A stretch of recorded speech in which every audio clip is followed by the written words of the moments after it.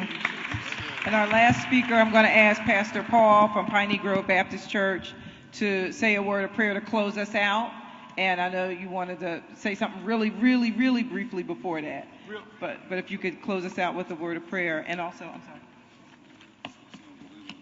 Herbie.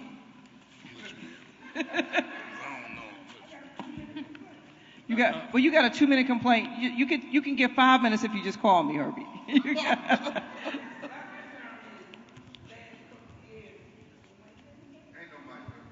The last couple years, they've been tearing the blocks up. See? Yes. That's exactly what Why is kids, trash cans, sand, bundles of rocks still there? Some of the old neighbors on our block cleaned it up.